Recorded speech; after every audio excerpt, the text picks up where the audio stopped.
This is the new Mercedes-Benz S-Class, and it's a little bit like a peacock because it's effectively Mercedes doing a display to its competitors like BMW and Audi going, yeah, look at me guys, aren't I wonderful, look what I'm capable of. Now in this video I'm going to talk you through its exterior design, I'm going to show you inside, I'm going to try out some of its technology, I'm going to see how luxurious it is, and of course I'm going to take it for a drive.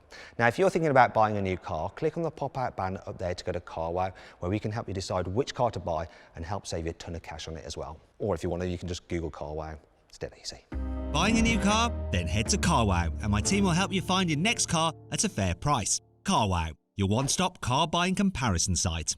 Let's start this video by talking about the S-Class's design because it's all a bit controversial. People complaining on the internet going, oh my God, I hate the look of it. To tell you the truth, I wasn't convinced by the rear end of the car when I saw pictures of it, but here, seeing it in person, I've changed my mind. I like it. Check out the detail in these tail lamps. Look, oh, it's so intricate. I love that. That's really cool. But I do just want to be sure of one thing. Wait a minute. Thank God there are real exhaust pipes in here, though you do still have an exaggeration of a surround. Never mind, let's move on down the side. You see, the body panels are very smooth. Look at this. It's all very smooth, apart from this one strong crease, which runs underneath the windows. This particular car is a long wheelbase version. In fact, 9 out of 10 S-Classes sold are long wheelbase cars because obviously it's used as a chauffeur car. I like this chrome trim at the bottom here. Looks very elegant. Did you see that? Look, we have Poppy, Innie and Outie door handles. Be gone, just like a Tesla. Sorry, Mercedes. I like these wheels. It's a nice design. You've got diamond cuts there, you've got two-tone on them there. Very, very elegant. But now we come to the most controversial part of the car, the front. You see, in the past, it used to be the case that the S-Class would influence the style of the other models lower down the Mercedes range. But now it seems that things are going from the bottom up. You know, it's like the A-Class is influencing the rest of the range. Does that matter? I suppose it just depends whether you're a top or a bottom kind of person. One thing I'm definitely not so sure about, though, is this. Look, the grille shape. It's sort of the same shape as an Audi grille. Don't know why they've done that. Still, overall, I do like the look of this car, but what do you think? In fact, I tell you what, seeing as we're at this Mercedes Classic Centre, let me know which you think is the best looking S-Class ever. Is it the first generation model, the second generation car, the third generation one, the fourth generation, the fifth generation, the sixth generation, or this new seventh generation? Let me know in the comments below.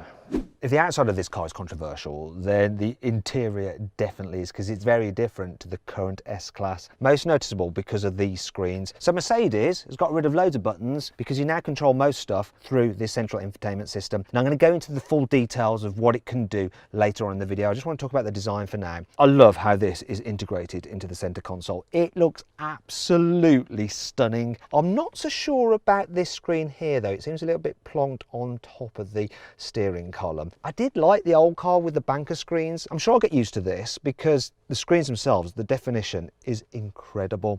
So is the actual quality in here. This wood trim with the pinstripes, it mimics that on luxury yachts, and the way it all wraps around you as well, it's gorgeous. This car is fully loaded, so we've got the softest leather, the finest materials, and it really, really does feel special in here. Everything feels so luxurious. The switches, all metal. I like what they've done with the light switch, the way it's just up here. It's really nice. The steering wheel as well. It's got wood on the outside, leather on the inside on this one. And of course, the column is electrically operated. It feels so expensive. And I really like the design. One thing to note, the air vents, they're now square, whereas on the old car, they were round. It's as though square is the new round. There we go. It is in Mercedes world anyway. Now let's talk about in-car storage. So underneath here, you've got some space. Oh, actually, that release button feels way nicer than on the old car. It's really cheap and nasty in the previous S-Class. This has a lovely metallic finish to it. Anyway, I was saying, look, under here, you've got space for your mobile phone. It's got a wireless charging pad there if you don't have that facility on your phone. There are 2 USB-C inputs there, and this is lined with a really lovely soft felt. Makes you want to pet it like it's a small mammal. Weird. Underneath here are your cup holders. They can hold larger bottles, look, yeah, isn't that lovely? And there's 2 more USB-C inputs there. It's very modern, it's just all USB-C in here. Then there's some more storage here and another wireless charging pad as well. That's good. Door bins, they look smaller than before, but they do actually hold these bottles, so can't complain about them. There's some more storage just around here. Hello, look, that's where you're going to leave your wallet and forget about it. And then the glove box is a reasonable size, plus look, you've got the Mercedes scent in there, which is pumped through the ventilation system to keep things smelling sweet. There is one thing that isn't so sweet though, and it's this, look. The stalk for the gear selector does feel cheap. It's not becoming of a car that starts from £80,000, and this one with all the options on it is going to be well over £100,000. So I suppose I can just kind of fluff up my pillow and kind of just chill out and try and forget about it. And there are some other features that do make up for all of that kind of thing. Like look at the detailing around this section here. It's lovely with the mood lighting. I like the fact that you don't just have one sun visor, you have two, so that you can completely shade yourself if the sun is getting in your eyes. And then there's leather here for the grab handles as well. And the roof lighting on this car is a really nice fake suede effect. I like just sitting in here, don't even need to be driving, I just come in here to relax. For the proper S-Class experience, you need to be in the back seats. Now the car is actually slightly more roomy in the back than the previous generation version, and I could do the old knee room and headroom test, but it's pointless because I've got so much space. You can get the car with a 3-seater in the back or various other configurations. This has the 2-seater first class seating, so the very top of the range. So if I press this button here, it's going to move the front passenger seat out of the way. It'll recline my chair, pop out my footrest, and then I really can relax in this thing. It takes its time. Come on, you can do it. Bear with me. Ooh. Here we go. Under calf support. And finally, my little heel rest. This is great in here. I also like the way that they have this wraparound effect with the wood trim and the ambient lighting. That is really nice ambient lighting, isn't it? And you even get ambient lighting in the seatbelt buckle holder. It's great. This car is fully loaded, so we've got the infotainment screens there, which I can't now reach. Still, I can use this one to control all the functions here in the back and for some of the rest of the car as well. So you've got the removable tablet. That's standard. Obviously, those screens are an upgrade, so I can swipe through different menus and things like that using this if I want to. There's lots of other things to play with as well. If I go in here, we have the cup holders and they're heated or cooled, depending on what you want to do. You've got 4-zone climate control as well. Underneath here, we have 4 USB-Cs, 2 HDMIs, a 12-volt socket, a wireless charging pad, and very expensive feeling tables. They're a little bit wobbly. Good job this car's got really good suspension. Through here you have a hatch which leads into the boot, so you could carry skis, I suppose, if you wanted to, or if you want, you can actually upgrade it to have a fridge, so you've got champagne and stuff in there. Now if the sun is bothering you, doesn't really matter because you can put up your blinds. Oh, go away, sun. Maybe it's the paparazzi annoying you. Then it's just nice and private back here. There's one other thing I want to show you. So it's quite common in luxury coupes to have little seat belt butlers, but you also get one in the rear here. Look, so if I open the door and then shut it, out he comes. Shouldn't have to do too much manually in an S-Class. I mean, this is the way to travel, isn't it? Don't want to get out of here. Unfortunately, I can't rest because I need to continue with this review. So let's talk about the boot. Obviously, you get an electrically operated tailgate because if you've got an S-Class, you can't be expected to lift it yourself. Now, there's some luxury items back here. Look, the carpets are even nice and plush, and you've got a little shopping bag hook there. There's plenty of space for all your luxury shopping as well if you've been to Harrods, which is good. So the capacity is 550 litres, which is 20 litres more than on the old S-Class. Something to note though, if you go for the reclining seats or the fridge, you get less boot capacity. You also get less boot capacity if you go for one of the hybrid versions. And that brings me on to 5 annoying things about the new Mercedes S-Class. The car has a weird ability to teleport you 2 months into the future and into a miserable car park in England. You change your clothes. Must have something to do with COVID. The shiny air vents on the top of the dash really reflect in the windscreen, and it's particularly bad depending on where the sun is, and it's quite distracting. This piano black plastic looks really nice, but it smudges super easily. Look at that. Also, it scratches as well. This is a brand new car and already it's got this nasty little scratch in it there. Oh. The button for changing your driving mode is down here. which may not seem like too much of a problem. When you're driving along though, you do have to look down because it's a touch sensitive button, so you have to do that to press it. And then if you want to suddenly jump to a different setting, you then have to press the screen. Why don't they just have the rotary dial like they have on AMG cars? It's just much better having it on the steering wheel. Oh, and I bet that when we get this car in the UK and they move the steering wheel across, they won't move these buttons across either. So then us poor English people have to reach even further. The rear doors are so huge and open so wide that to open them all the way, you really have to like, oh, come on! And then when you want to shut them, you're obviously leaning out the car. Sort of needs that effect that you get in the Rolls-Royce Ghost where you press a button and the door shut and open for you. Though of course you can just get your chauffeur to do it, I guess. If you're a chauffeur, you may not be too keen on the fact that your rear passenger can actually monitor your throttle and your brake inputs. Look at that. Oh, look. Oh, yeah. And so you could be in a situation where your VIP says to you, listen, Mr. Chauffeur, if I see more than 20% on either of those, you're fired. For such an expensive, luxurious car, the key's a little bit on the cheap feeling side. Sort of reminds me of one of those Wi-Fi dongles. Thankfully, this car has plenty of cool features to help make up for all this. Here's 5. You can get this car with rear wheel steering, which isn't uncommon. You can get it on other cars. However, on other cars, they move the back wheels by about 3 degrees. On this S-Class, it can move by up to 10 degrees. Look at this. So when you're going slowly, it'll move the back wheel in the opposite direction to the front, and it reduces the turning circle by 2 meters. That means that this huge barge is as maneuverable as a little hatchback. Look at this, I'm going round in circles. in quite a small space considering how big this car is. Obviously when you're going quicker, then the back wheels move in the same direction as the fronts to aid your high speed stability. This is the best surround view camera I've seen on any car ever. The detail is incredible. And look at this, right? I can look around the car and it is this car in the right colour, but check this out. If I turn the steering wheel, you will actually see the wheels turn on the image. If I put the indicator on, it goes on the image. This is utterly brilliant and it makes it so easy to park it in tight spaces and manoeuvre through those horrible width restrictors. You can get digital headlights for this car and they contain 1.3 million tiny little mirrors which are able to direct the light beam precisely where the car wants it to go. So it can do the usual thing of blanking out part of its beam so you don't dazzle oncoming drivers, but it can also highlight pedestrians at the side of the road. And that's not all, it can even project images onto the road to give you guidance as the driver. You're not allowed to do that just yet due to laws, but it is technically possible. You know how most cars with the blind spot monitoring, you'll get like a flashing little light here on the wing mirror when a car's in your blind spot. On this S-Class, this whole LED strip of ambient lighting flashes, so it really gets your attention. This car is filled with electric motors. So there's 20 different motors used in the ventilation system to control all the flaps.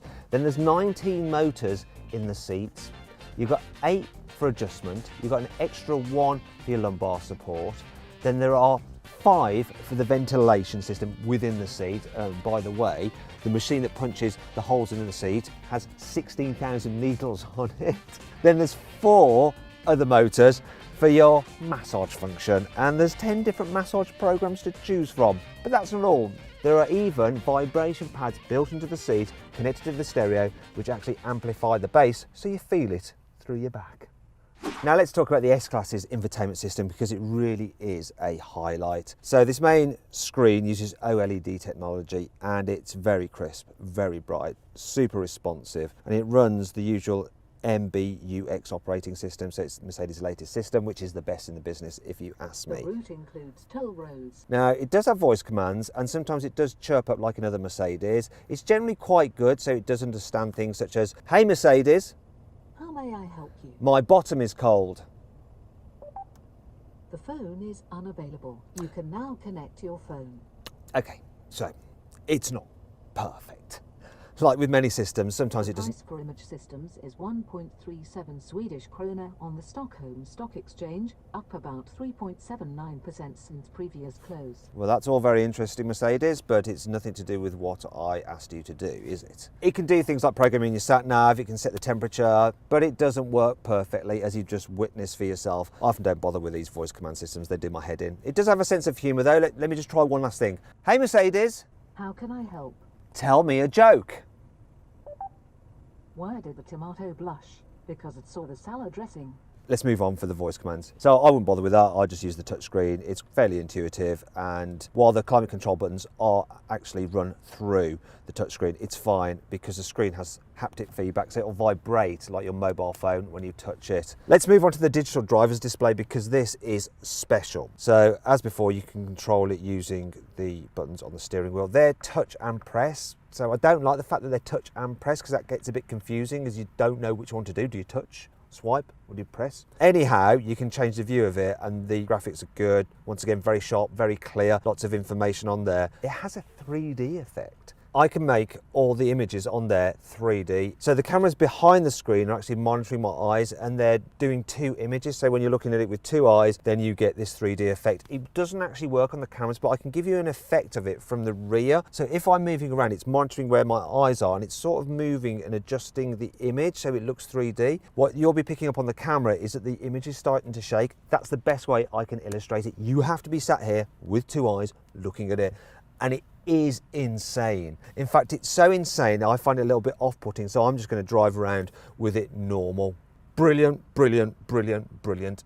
And I think I'm saying the word brilliant quite a lot in this video because this car is an absolute tech fest. Time to talk about money. So the new Mercedes S-Class starts from just under £79,000. However, look at this, right? You can save an average of £6,000 off one through CarWow already, and it's brand new. Now, if you'd like to see how much money you could save on a new car, put a little link. Should be popping out in the top right corner of the screen. You can click on that and go to CarWow and see how much you can save on an S-Class or any new car for that matter. Alternatively, after this video, you can just Google "Help Me CarWow" and my team and I'll help you choose the right car for you and get it for a fair price from one of our trusted dealers. Now let's talk about the engine choices on the S-Class. So here in the UK, you get the S500, which is what this car is, and it has a 3-litre straight-six turbo petrol with 435 horsepower. Then there's an S350D with a 2.9-litre turbo diesel, straight-six, with 286 horsepower. Then the S400D, which has a 2.9-litre straight-six turbo diesel, with 330 horsepower. Then there's the 580e, which has a 3-litre straight-six turbo petrol plus an electric motor for 510 horsepower. And thanks to its 28 kilowatt-hour battery pack, it has an electric-only range of 64 miles. Then eventually there'll be an S63 model with a twin-turbo V8 with over 600 horsepower. Now all S-Classes get a 9-speed automatic gearbox and air suspension as standard.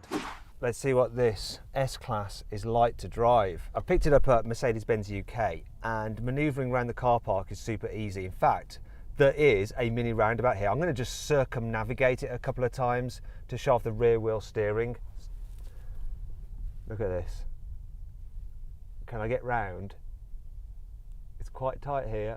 Can I get round without curbing? I'm going to press this button to have a look around the car, make sure that I'm not going to curb the wheels. Oh, that 360-degree view is absolutely brilliant. While I'm here, there's a parking space. Can I fit in this parking space? A parking settings on, so auto park will go on now. The car is actually sensing round itself. Can you see that blue line around it? It's sensing. Now I'm going to try and park. It doesn't think I can fit in there. Oh, yeah, it does. Here we go. Press this button down here, and I essentially have to do nothing. The car is going to do absolutely everything. All the steering, brake and accelerator, and it's going to put me into this parking space. Look, feet are doing nothing. Is it going to curb the wheels? I don't trust it. Is it going to curb the wheels? I'm so nervous, but no. It's so good that you don't have to do anything. That is so close. God, it's so close to see that on the camera. Wow. To exit the parking space with the active parking, tap here, yes. Now what it should do, start parking with the parking button under display. There we go. Go. There we go. Be ready to brake, it says. Now what it's going to do is use my rear wheel steering and slightly crab the car out. So both wheels are going like that when I move to the side to help me get out. This is brilliant. I'm doing nothing. I'm literally doing nothing. Oh, it wants me to steer now. There we go. Good old tech. Now, my satellite navigation is telling me to go right, and I can see chevrons in the heads-up display, which match the chevrons down here telling me to go right on the augmented reality satellite navigation screen, which is using the camera feed ahead, showing real-time images of the road and superimposing them on the map. So that combination of the two of them is absolutely brilliant. First thing I notice when you're driving along in this is just how comfortable the car is. The air suspension is excellent. So you've got cameras up there, and what they're doing is monitoring the road, and they can spot lumps and bumps. They'll slacken off the suspension when you're about to drive over any kind of imperfection, and that means that you really don't feel much at all. This engine's quiet as well. Very smooth, very quiet. So I'm at a place called Milton Keynes. It's full of roundabouts, and roundabouts can be fun. So let's just check the handling and the acceleration out of a roundabout. It goes all right, actually, this. Oh, it's a very smooth engine, very, very smooth and powerful. The steering, it's precise, but it's not heavy. It's nice and light, and that really helps when you're just cruising about. The way this thing just wafts up the road, it's like you're just flying above the surface of the road on a cushion of air. It really is very, very nice. I'm actually looking for bumps, and there's a bump. No, it doesn't seem to upset it. Even the real sharp bumps, like expansion joints, they can really send a jolt through air suspension systems, but this one deals with them pretty well. Just want to try something. Look at that. Look at that. Do you see that? Now, what I did was something very stupid, but also very brave, and I wanted to do the illustration for you. I didn't touch the brake when I was approaching the back of that car. I thought, let's see if the car will automatically stop, and it did. It beeped, it pulled my seatbelt tight, and it automatically braked the car to stop me smashing into the back of it. There's so many sensors and everything just checking around this car. It is insane. Look, you can see it on this image here. It's just scanning around the side of the car at all times. Now, I'm on a dual carriageway. I'm going to put the automated cruise control on. It's got lane keeping assist, so it'll steer to keep me in lane. And obviously you can set the radar guidance, so it'll keep you a safe distance from the car in front. And I can override it at any time by using the accelerator or the brake, like now, because we're going around a roundabout, check the handling out, a bit of body lean, but then it is a luxury barge, but it grips all right. And the steering is sharp. Okay, cruise control back on again. And this is really cool because I can use it just on normal roads as well as on the motorway. So it'll just keep me a safe distance from the car in front. It's like an extra pair of eyes. It'll steer to keep me in lane. So good using cruise control like this to do all the work for you. I'm basically driving around the streets using cruise control, and the car is doing everything for me. It's braking, it's accelerating, it's helping with the steering. The thing about this cruise control system, that when you're on the motorway, you can go pretty much full autonomous. You can steer to go into different lanes, leave at junctions, all that kind of stuff. And you can basically sit there and do nothing, not touch the steering wheel at all. Unfortunately, while the car can do that, the law doesn't allow the car to do that. But eventually the laws will change and the car will be ready to go. You can also do this thing where it can park itself. And I don't mean that it can just park itself like I showed you earlier. You can get out of the car, press a button on your app, on your phone, and the car will park itself and go off and find a parking space in a garage. It's incredible. Once again, it can't do that yet because of legal reasons, but technically it can do it. It's capable of doing that. This is a deeply impressive car that can do it all. It really can. And when it comes to just driving long distances in comfort and with technology to help keep you safe and make your journey as easy as possible, there is no other car that can beat this. It really is S-Class leading. So then, what's my final verdict on the new Mercedes S-Class? Should you avoid it? Should you consider it? Should you shortlist it? Or should you just go right ahead and buy it? Well, I reckon you should just go right ahead and buy the S-Class if you're after a luxury limousine, because it's absolutely awesome. If you enjoyed the video, please give it a like. Also, comment below any kind of other videos you'd like us to do. If you want to watch some more videos, click on the windows there. And if you click on the box, you can download the CarWow app. It's completely free. You can use it to browse all our reviews and see how much money we can save you on a new car. On average, you can save £3,600. That's right. Also, it has a special number plate reader, so you can scan any car's number plate and it'll tell you how much that car is currently worth. Download it, it's completely free.